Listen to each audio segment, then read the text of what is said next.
Today what I want to show you is our Live Create feature. Basically, what this allows you to do is create content across the PS3, Xbox 360, as well as PC simultaneously. So, the first thing I'm going to do is start up my Xbox and the PS3. And as you see, we'll load into the same level as the editor is sitting in right now. So, one of the newest features with the sandbox is our now console options. Basically, all you have to do is click a checkbox to whether you're working onto the Xbox 360 or the PlayStation 3, and it's simply just an enable checkbox. Once I've checked these off, you can see that I can actually synchronize the camera across the Xbox as well as the PlayStation 3. So everything I'm doing in the editor here is going all the way across to both the consoles. So we haven't just made improvements to the sandbox interface, we've also made major improvements on the rendering engine. What I want to show you real quick is our deferred lighting system.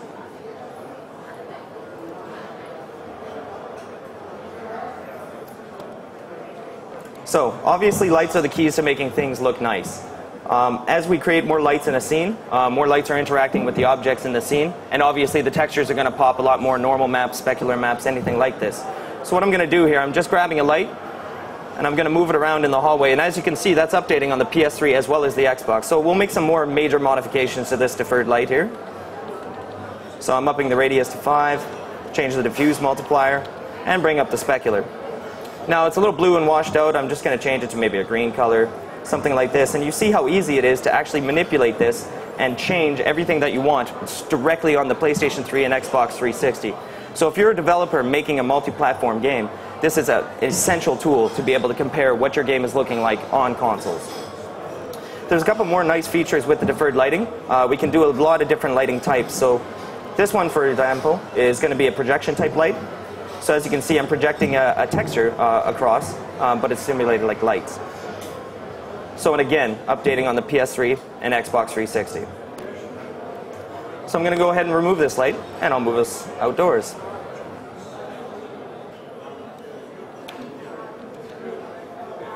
So as I come outside, you can see this is very much a crisis type scene that we had done.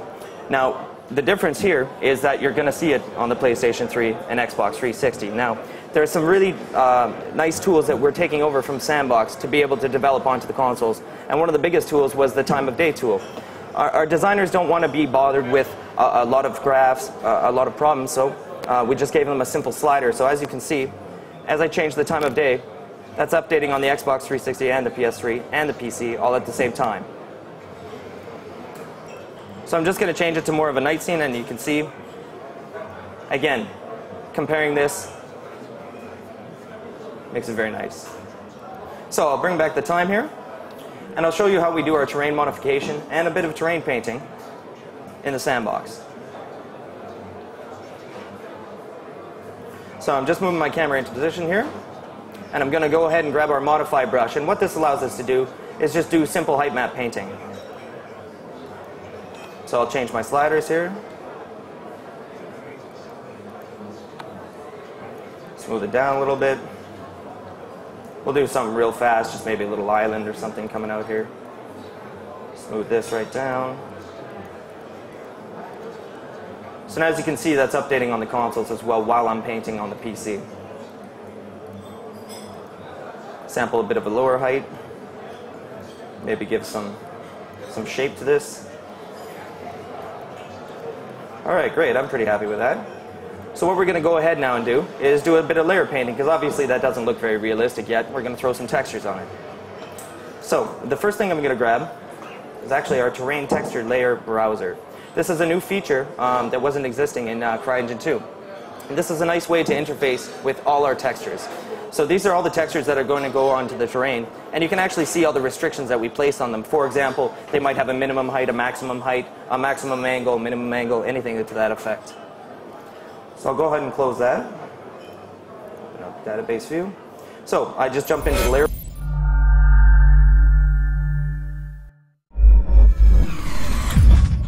Now the nice thing is that we can very quickly prototype any sort of vegetation placement that we want by just simply selecting a few layers. I'm just going to change the density here a little bit, about 15.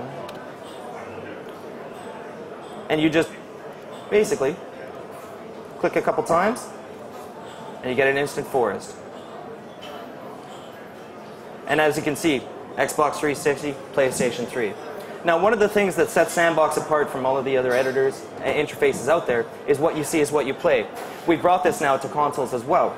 So as soon as I desync the camera, you'll see that both the players on both consoles are actually dropped into the game. So I had just painted some terrain out, put some trees down. Maybe I'll look up on the PlayStation here. Can't really see too much. So as you can see, I'm instantly playing in here.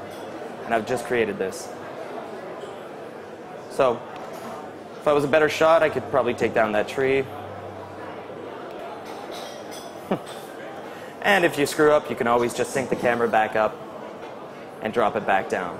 This what you see is what you play functionality is essential for our designers, obviously, because if it's very difficult to move one object, they're only going to move it once. But if you're able to move the object and iterate the gameplay, you're able to really, really polish out the placement of objects, textures, vegetation, anything like this. So I'm going to go ahead and we're going to do a little bit of gameplay modification like I was talking about. So as you can see, we have the pier here, and just a very simple example. So I'm going to grab a couple pier pieces. Maybe we'll grab this one here. We'll probably grab this one here. And I'm just going to copy this out. There we go. So as you can see, updating directly onto the PS3 and Xbox. And I'll copy another one, and maybe a third.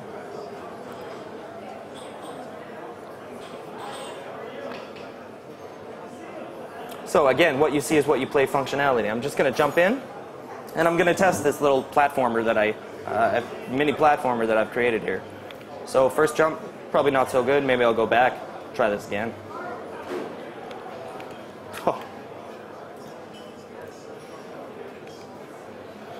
So there we go. First jump's no problem. Second jump, I'm not very good at. Go ahead and move this a little bit more. And again, this is all iterating gameplay. This is the stuff that designers have to do day in and day out. And having the speed to do this, it's godsend.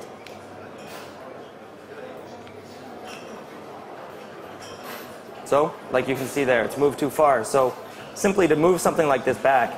All right. So the final step to the live create features is actually being able to change the actual assets that you have on the ground. So the first thing I'm going to select again is this pier. And I've already got the pier texture open here in Photoshop, if you can see on the top right screen. And I'm not much of an artist, so I'm just going to do a couple scribbles here. Yes, please.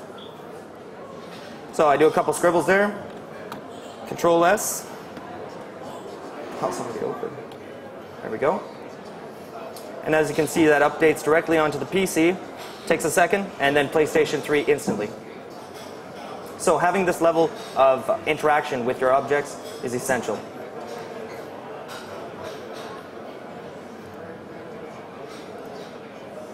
So we'll go ahead and save it back. And as you can see, that updates right away. So as the Xbox is still loading up here, I'll show you some of our character creation type. So as we place down AI entities, they're going to synchronize as well over to the console, so this makes gameplay very easy to create. So I'm going to go ahead and open one of our libraries. Xbox is ready. And as the Xbox is up here, I'm just going to hit start. And now I'm just going to enable the Xbox 360 in our console options that I showed earlier. Click OK. And it's just a matter of resyncing that camera back. Now, something you'll notice is that that pier looks very different, obviously, on the Xbox to PlayStation 3 to the PC. So what I'm going to do, I'm just going to sync all the changes that I've made directly to the PlayStation 3 and the Xbox.